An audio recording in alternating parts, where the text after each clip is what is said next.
जय जिनेन्द्र तज्जयति परं ज्योतिः समं समस्तैरनन्तपर्यायै दर्पणतलैव सकला प्रतिफलति पदार्थमालिका यत्र।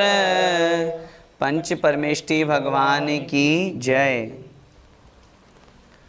आचार्य अमृतचंद्र स्वामी द्वारा विरचित पुरुषार्थ सिद्धि उपाय ग्रंथ का हम और आप ज्ञानशाला इस कार्यक्रम में स्वाध्याय कर रहे हैं।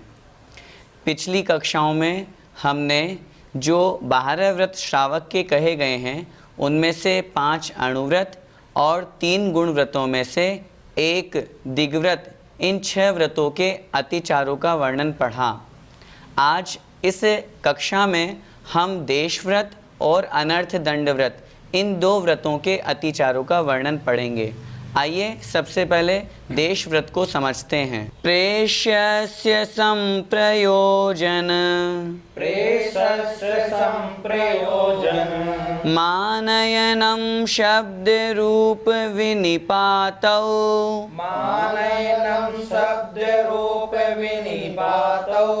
क्षेपोऽपि पुद्गलानां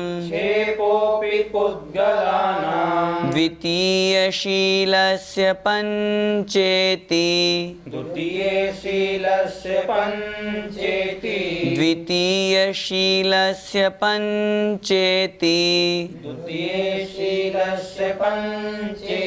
बोलिए।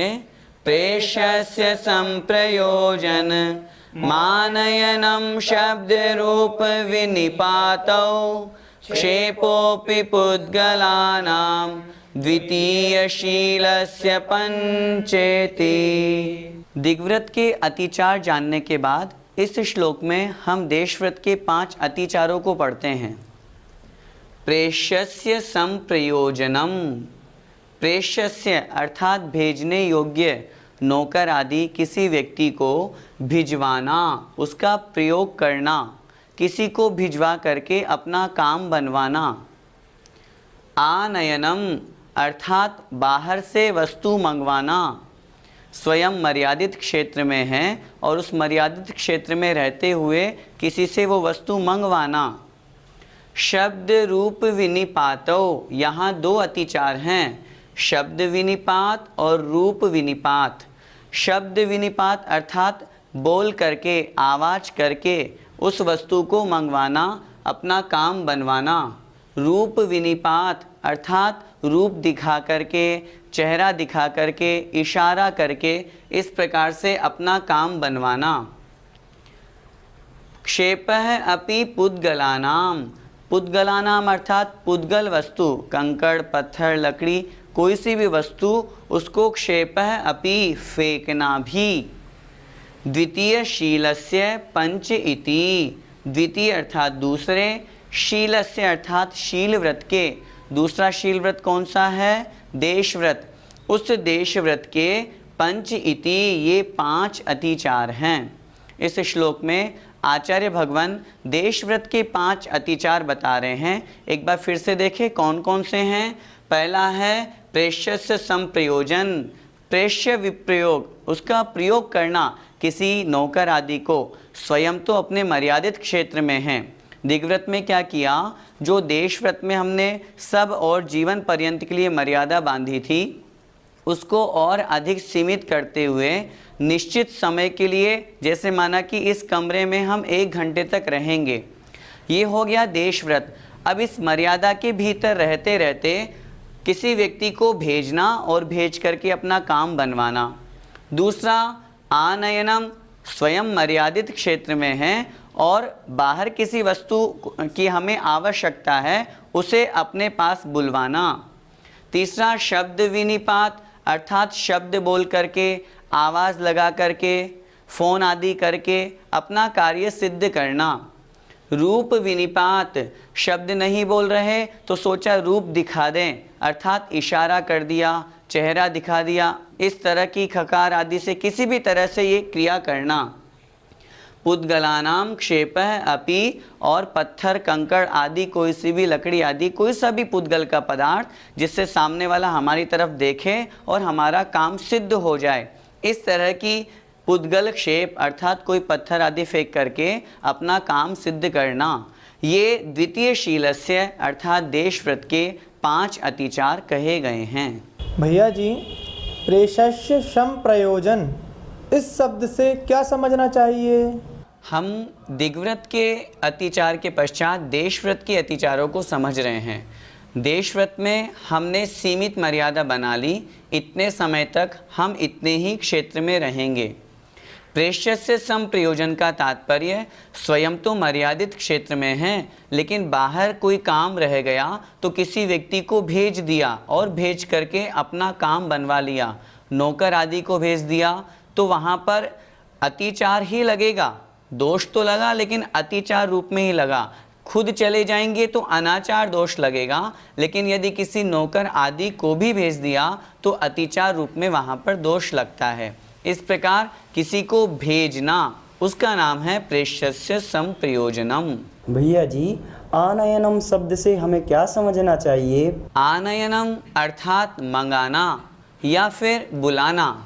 स्वयं मर्यादित क्षेत्र में है लेकिन बाहर कोई वस्तु रखी है, अचानक उसकी आवश्यकता पड़ी तो किसी व्यक्ति को कह करके भैया ये वस्तु दे जाना, उस वस्तु को अपने पास मंगाने का नाम है आनयनम। अपने सीमित क्षेत्र में रहते हुए इस तरह की क्रिया करेंगे तो भी अतिचार लगेगा। भैया जी, शब्द विनिपात शब्द से हमें क्या समझना चाहिए? शब्द विनिपात अर्थात आवाज़ या किसी शब्द का प्रयोग करना। स्वयं मर्यादित क्षेत्र में है, स्वयं जाने में असमर्थ है क्योंकि मर्यादा ले रखी है, लेकिन हमने आवाज़ की, किसी को आवाज़ दी, फ़ोन आदि कर दिया और उससे अपना काम बनवा लिया, यह कहलाएगा शब्द विनिपात। मर्यादा में रह कर के बाहर जितने भी हैं जो मर्यादित क्षेत्र से बाहर हैं, उनका मन, वचन और काय तीनों से त्याग किया जाता है। तभी तो आचार्य भगवान उस समय उस व्रती श्रावक को महाव्रती की संज्ञा देते हैं उपचार से। इसलिए बाहर की जितनी जो मर्यादा के बाहर का क्षेत्र है उसकी तरफ से यदि किसी व्यक्ति से शब्द बोल करके अपना कार्य सिद्ध करवा रहे हैं तो वह भी अतिचार के अंतर्गत आएगा। यहाँ पर जो रूप विनिपात शब्द आया है उससे हमें क्या समझना चाहिए? रूप विनिपात का मतलब है रूप दिखा करके अपना कार्य सिद्ध करना। इशारा कर दिया या अपना चेहरा दिखाया, कोई ऐसा एक्सप्रेशन किया जिससे हमारा कार्य सिद्ध हो रहा है, उसमें भी हमारे व्रत में दोष लगेगा, क्योंकि हमने अपने व्रत को पूर्णतया सीमित किया है। उसमें किसी भी प्रकार से जो सीमित है, मर्यादा है, उससे बाहर हम किसी भी प्रकार का कार्य करवाते हैं तो उसमें दोष लगेगा। इसलिए कोई ये सोचे कि मैं शब्द नहीं बोल रहा, चलो रूप दिखा करके अपना काम कर लेता हूँ, तो भी वहाँ पर अतिचार का दोष लगेगा। मान लो किसी को किसी दूसरे कमरे से अपना चश्मा मंगाना है तो उसे इशारा कर दिया, भैया मेरा चश्मा ले आना। बोला नहीं उसने, सिर्फ इशारा मात्र किया, और अगर वो वस्तु उसने इस तरह से इशारे से आ गई अथवा मंगवाया तो भी उसके रूप दिखाने की अपेक्षा से व्रत में दोष लगेगा। भैया जी, इस श्लोक में आए हुए पुद्गलानाम क्षेपा शब्द से हमें क्या समझना चाहिए? पुद्गलानाम क्षेप है पत्थर, कंकड़ आदि कोई भी पुद्गल की जो वस्तु है उसे फेंकना। क्या मतलब? स्वयं मर्यादित क्षेत्र में है, सामने हमें कोई दिखाई नहीं दे रहा, एक व्यक्ति है जो हमारी तरफ नहीं देख रहा, हमने छोटा सा कंकड़ उठाया उसकी तरफ फेंक दिया ताकि वो हमारी तरफ देखे। उसने हमारी तरफ देखा और देख करके हमने इशारा किया, भैया ज़रा कैंची ला देना, और उससे अपना काम बनवा लिया। यह देश व्रत में अतिचार लगेगा। पत्थर आदि को फेंक करके अपना कार्य सिद्ध करवाना, यह भी देश व्रत में अतिचार है। भैया जी, क्या धार्मिक कार्यवशात हम मर्यादा से बाहर जा सकते हैं? धार्मिक कार्यों के निमित्त से मर्यादा से बाहर जाने में कोई आपत्ति नहीं। दिग्व्रत और देशव्रत, ये जो 2 व्रत हमने स्वीकार किए हैं, ये हिंसा, आरंभ, अधर्म से, पाप से बचने के लिए किए हैं। यदि किसी धार्मिक निमित्त से हमें बाहर जाना पड़े तो उसमें कोई आपत्ति नहीं। जैसे किसी ने मर्यादा कर ली कि मैं 10 दिन तक इसी स्थान पर रहूँगा, जयपुर से बाहर नहीं जाऊँगा।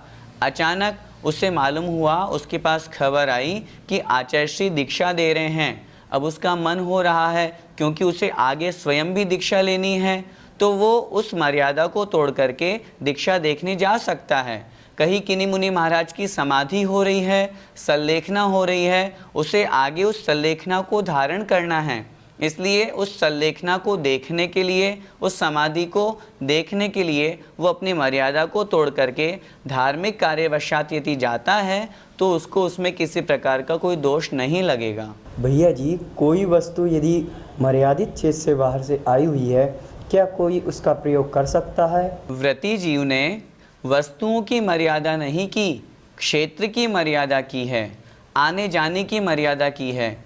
जैसे माना कि हम जयपुर में हैं और कोई वस्तु जयपुर से आई हुई है, हम जो कपड़ा प्रयोग कर रहे हैं वो मुंबई से आया हुआ है, हम जो पुस्तक पढ़ रहे हैं वो दिल्ली से आई हुई है। तो इस तरह मर्यादित क्षेत्र के बाहर की वस्तु का उपयोग तो कर सकता है, उसको करने में क्या आपत्ति।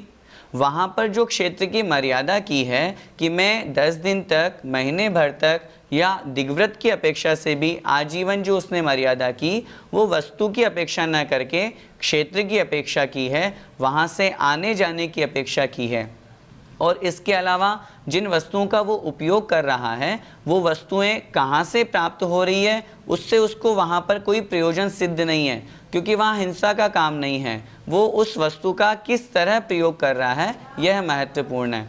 इसलिए मर्यादित क्षेत्र के बाहर की वस्तु का भी यदि वो उपयोग करता है तो उसमें कोई दोष नहीं लगेगा। देशव्रत के अतिचार जानने के पश्चात अब हम अनर्थ दंड के व्रत के अतिचारों को समझते हैं। आइए। कंदर्पः कौतकुच्यम भोगानर्थक्यमपि च मौखर्यम्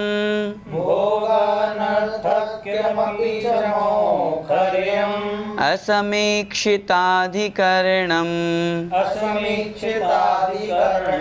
तृतीयशीलस्य पंचेति।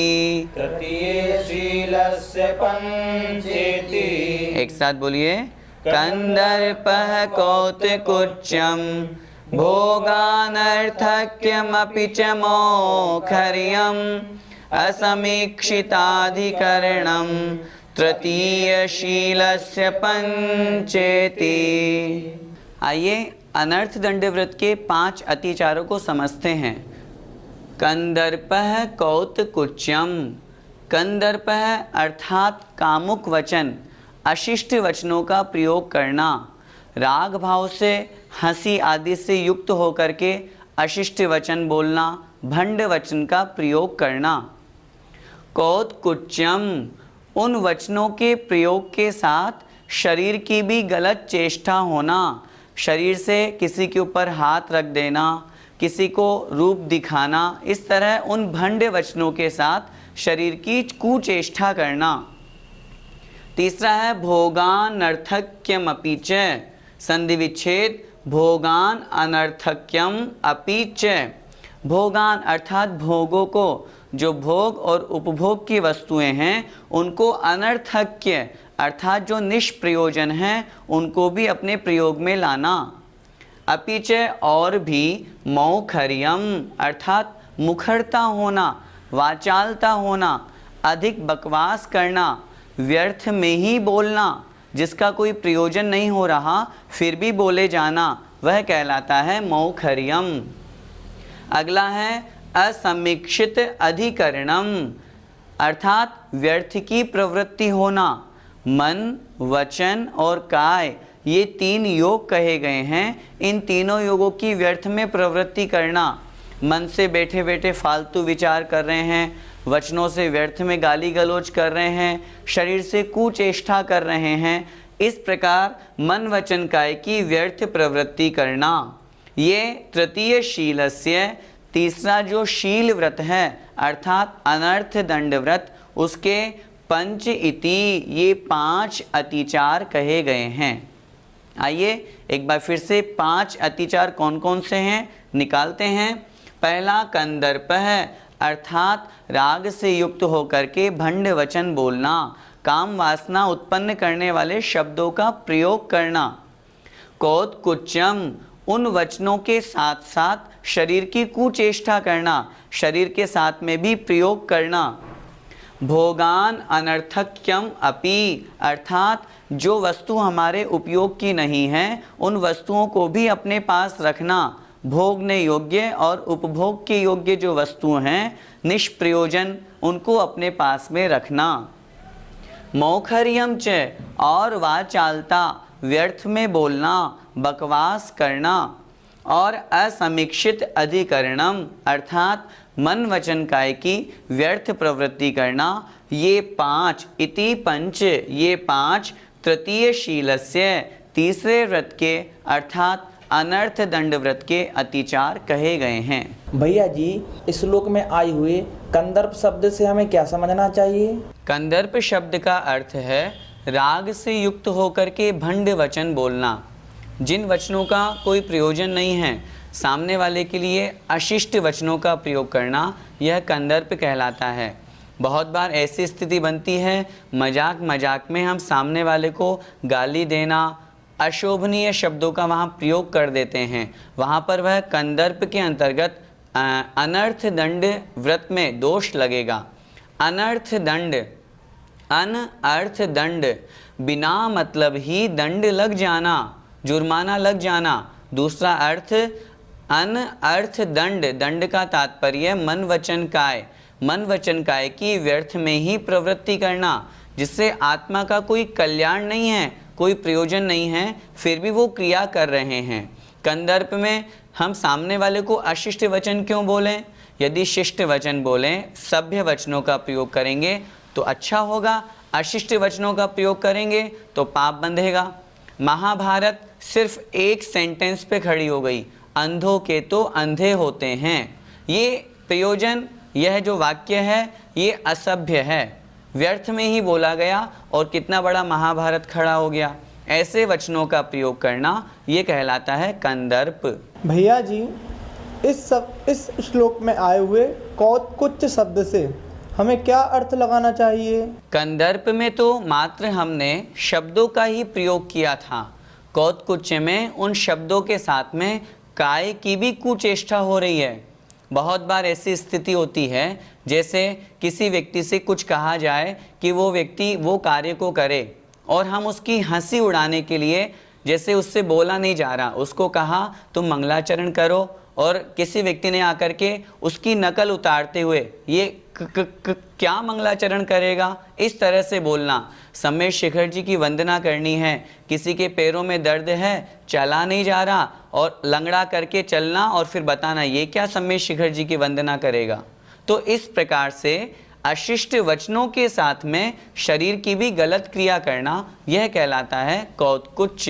भैया जी, इस श्लोक में आए हुए भोगान अनर्थक्य शब्द से क्या समझना चाहिए? भोगान अनर्थक्यम, जो उपयोग में आने वाली वस्तुएं हैं उनसे अधिक व्यर्थ में ही रखना। कहने का तात्पर्य आवश्यकता अनुसार वस्तुओं से अधिक रखना, यह कहलाएगा भोगान अनर्थक्यम। एक बार जयललिता के घर में छापा पड़ा था, तब मालूम पड़ा 700 जोड़ी सैंडल, चप्पल, जूते मिले। अब जिनका कोई उपयोग नहीं है, व्यर्थ में ही वो वस्तु अपने पास में रखी हुई है, यहाँ पर अनर्थ दंड व्रत में अतिचार लगेगा। मौखर्यम शब्द का क्या तात्पर्य है? मौखर्यम अर्थात मुखरता, व्यर्थ में बकवास करना। बहुत से लोगों की आदत होती है जो व्यर्थ में बोलते रहते हैं, वह कहलाता है मौखर्यम। और उस मुखरता के साथ साथ व्यर्थ में ही बोल करके बहुत लोगों को देखा, झगड़ा किसी का चल रहा है, व्यर्थ में घुस गए, अपना कोई प्रयोजन ही नहीं, अपन किसी साइड का किसी का पक्ष ले लिया और उसकी तरफ से लड़ने लगे।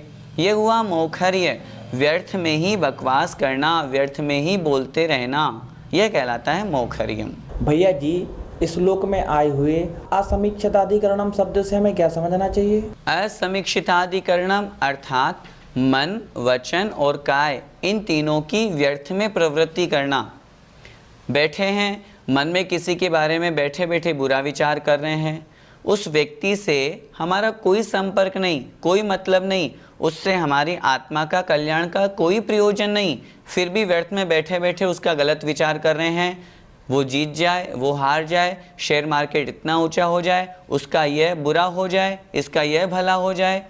वचन की प्रवृत्ति व्यर्थ में बैठे बैठे कर रहे हैं, बकवास कर रहे हैं, गाली गलौज कर रहे हैं, जिससे कोई प्रयोजन सिद्ध नहीं हो रहा। काय की प्रवृत्ति व्यर्थ कर रहे हैं, बैठे बैठे वहीं पर ज़मीन खोदने लगे, गार्डन में घूमने गए, फूल पत्ती तोड़ने लगे, व्यर्थ में ही शरीर की क्रिया कर रहे हैं। ऐसी क्रिया कर रहे हैं जिससे आत्मा का तो कोई कल्याण नहीं होगा, बल्कि और पाप कर्म बंध जाएगा, हिंसा का दोष लग जाएगा, वह कहलाएगा असमीक्षिताधिकरणम, अर्थात मन, वचन और काय की व्यर्थ में प्रवृत्ति करके हिंसा का दोष लगा लेना। इस श्लोक में जो हमें विशेष बात समझनी है, अनर्थ दंड व्रत के 5 अतिचार कहे।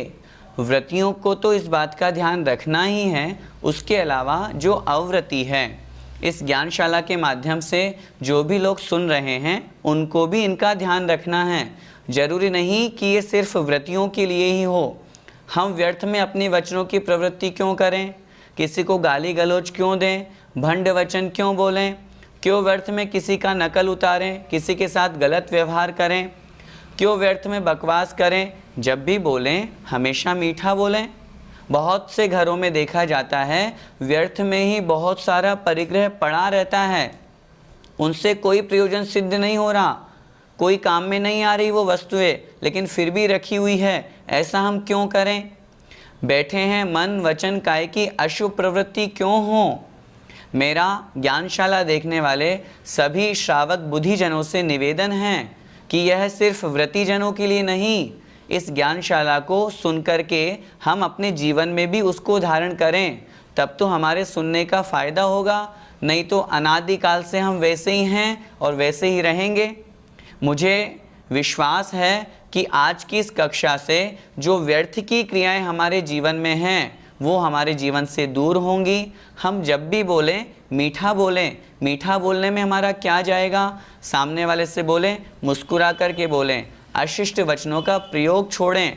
बहुत लोग होते हैं जो बहुत गंदी गंदी गालियों का प्रयोग करते हैं, उनसे पाप कर्म बंधता है, हमारे रिश्ते टूटते हैं, सारा का सारा जीवन खराब हो जाता है।